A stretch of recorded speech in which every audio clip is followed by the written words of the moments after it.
I'm up forward on the port side and we're just about ready to start sanding the bottom. We can see that we've taped off the gel coat so that if we were to touch that with the sander, we could almost see the damage to the tape. And that tape's not there for painting purposes, but just to protect it while we're sanding.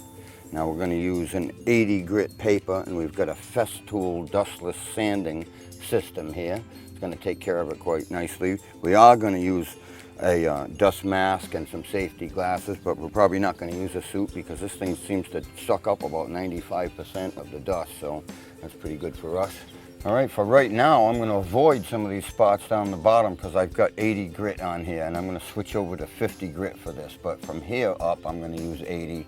And the way I'm going to go about it is kind of like mowing the lawn. You know, you make a pass, you want it to be done. You make another pass, you want it to be done. And I'm not into this haphazard sanding and just flying all over creation because you're just flailing around and wasting your energy. You know, and I want to stay in one position basically and move myself up, and it conserves energy and it gets the job done properly. We've got some very heavy paint down here that's never been removed, and I just thought I would remove this 80 grit and stick on a piece of 50 grit and see what that does to this thicker paint.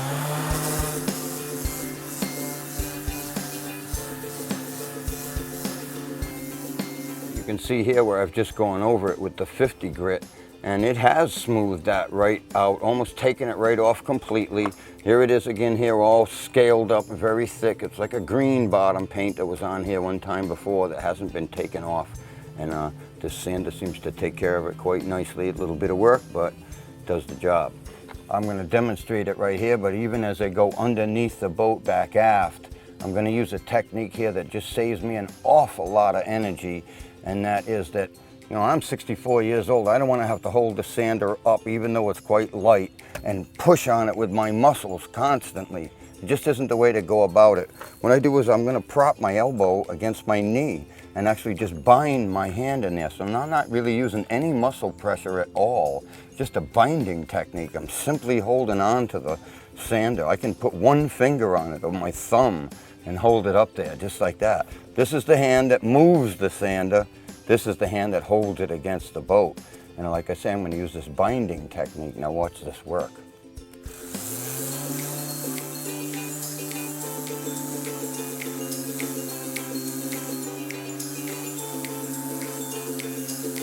I can put a lot of pressure on it.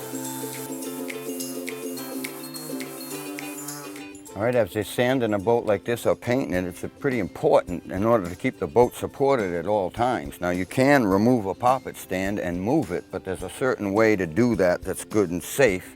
Now the boat is supported back aft with a couple of stands so that I can actually loosen this stand right up. And we're going to move it back over to here where I've already sanded, but I'm not going to take it out from underneath the boat. What I'm actually going to do is just slide it along like this. So it hasn't been removed, so it still would support the boat if the boat were to tip for any reason whatsoever. And then I'm just going to retighten it in another position like that. That's the safest way to go about it. I don't want to remove the stand, carry the stand, and go put it back in. That's why I've placed this 2x4 here so that I can slide this edge along the 2x4. The other edge is just sliding on the gravel driveway on that piece of angle iron that's connected to the tubes. And it's very convenient, easy to do, and safe. All right, these lift rails here we're actually going to sand by hand because the sand is quite aggressive and we wouldn't want to take any of the corners off of it or alter its shape in any way. So we're actually just going to pick up a piece of 80 grit here and actually sand this by hand and around the corner and probably underneath, and then pick up from the machine from here down. Now, even on the vertical side of the keel here now, I've still got my elbow on my knee. I've got my right elbow on my right knee instead of the left elbow. Same thing because I'm reaching out to the right hand side. Makes it very easy to hold the sander up. Does the work very simply.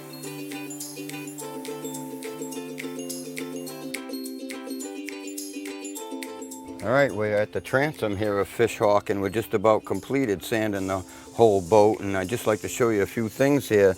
Now here's a section of the bottom paint that's unsanded, and you can see it's like a very light blue. And then where I've sanded it, it kind of turns a little bit darker. So one of the things you're looking for is to make sure you've sanded it everywhere. So as it turns from light blue to dark blue, you can tell you've hit it. Now then the other thing that's happened here is we've sanded through it a little bit actually, and we've shown some of the gel coat. So you want to kind of stop right there. It's still got traces of the bottom paint over top of the gel coat, so we haven't ruined the gel coat or sanded into it, but that's the time to stop right there. All right, we've just finished sanding the entire hull with the Festool dust-free sanding system, and we're going to take a small piece of hand sandpaper and go around doing some of the details and inside corners and just make sure that every single spot on this hull has been sanded. And we sanded it till it turned from a very light blue to a little bit darker blue. That way we've known we've got to the whole thing. We haven't damaged the gel coat or done a thing wrong to it. And our next step is to roll on some bottom paint.